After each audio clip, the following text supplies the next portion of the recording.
میخوام 5 تا از خفن‌ترین و گرونترین خودروها در ایران را بهت معرفی کنم که قبل از خرید باید بدونی. این 5 خودروی لوکس لاکچری از نظر فنی و طراحی ویژگی‌های خاصی دارند که ماشین بازهای عزیز حتما اشتیاق دارن تا از آپشن‌های اون باخبر شوند. پس حتما تا انتهای ویدیو با من باش چون مورد آخر گرونتره. به کانال گرونترین ها از ایران و جهان خوش اومدید. خودروی شماره 1 لکسوس با قیمت 14 میلیارد تومان. این خودرو ژاپنی و از شرکت تویوتا است که در سال 1989 تولید شده. ظاهر این خودرو بسیار شیک و لوکس و مدرن و بی‌نقصه و یک برند بین‌المللی محسوب میشه. این ماشین طرفداران ثابتی داره چون با کیفیت ترین و مرغوب ترین محصول خارجی در ایرانه. ایمنی این ماشین کاملا استاندارد و تضمینی است. این خودرو فول آپشن و از امکانات رفاهی بالایی برخورداره، مانند سیستم تهویه مطبوع اتوماتیک، آینه الکترونیک برای دید در شب، گرم کن و سرد کن برای تمام صندلی‌ها، روکش چرم با کیفیت بالا، کنترل وضعیت و تعمیرات از راه دور، سیستم هوشمند ترمز و ضد قفل و سیستم کاهش قدرت موتور. این خودرو یک موتور 4 سیلندر با 16 سوپاپ خطی مستقیم داره و قدرتش 235 اسب بخاره و وزنش 1837 کیلوگرم. خودروی شماره 2 مرسدس بنز اس 500 با قیمت 15 میلیارد تومان که ساخت کشور آلمانه. این خودرو دارای یک موتور توربو شارژ و 6 سیلندر با قدرت 429 اسب بخار و حداکثر سرعتش 250 کیلومتر در ساعت.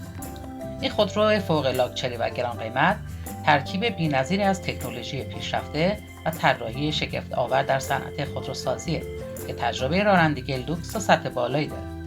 امکانات ویژه اون سیستم ترمز ضد قفل، صندلی‌های چرمی و ضخیم و قابل تنظیم با نیروی ماساژور گرم، لاستیک‌ها با عرض و ارتفاع بالا، فضای راحت و بی‌نظیر برای 4 نفر، قفل فرمان خودکار و سیستم تشخیص درب ماشین در شب.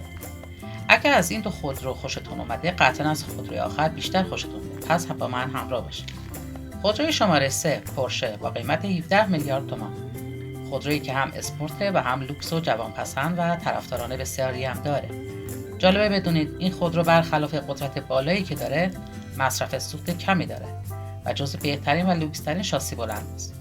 موتور اون 4 سیلندر توربو شارژ و قدرتش 261 اسب بخاره و یک خودروی آلمانیه. امکاناتش شامل صندلی قابل تنظیم برقی، سیستم اگزوز اسپورت، سیستم تنظیم ارتفاع، گرم کن و سرد کن صندلی، سقف شیشه‌ای بزرگ، رینگ اسپورت کلاسیک، سیستم کنترل سرعت، مانیتور صندلی عقب و کیسه هوای راننده و سرنشین‌ها. اگه تا اینجا ویدیو لذت بردی پس همین الان لایک کن. خودروی شماره 4 BMW i8 با قیمت 18 میلیارد تومان که خودروی کوپه آلمانیه. این خودرو در سال 2015 وارد بازار جهانی شده و نظر خیلی‌ها رو به خودش جلب کرده. این خودرو 3 موتوره و 3 سیلندره و حداکثر قدرتش 231 اسب بخار و حداکثر سرعتش 250 کیلومتر در ساعته و وزنش 1490 کیلوگرمه و جزو خاص‌ترین و گرانترین خودروهاست.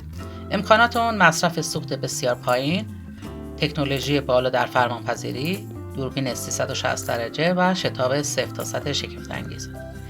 به نظر شما کدوم ماشین از همه جذاب‌تره؟ تو کامنت برام بنویس. خودروی شماره 5 مازراتی با قیمت 19 میلیارد تومان. خودروی لوکس و سوپر اسپورت ساخت ایتالیا. این خودرو در ایران طرفداران بسیاری داره و به عنوان نمادی از ثروت و تجمل شناخته شده و از مشهورترین خودروها در جهانه.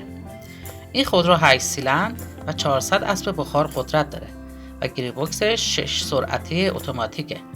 جالبه بدونید تقسیم وزن بسیار عالی این خودرو باعث شده که در پیچ‌های تند هیچ گونه حس ناراحتی به سرنشینان نده.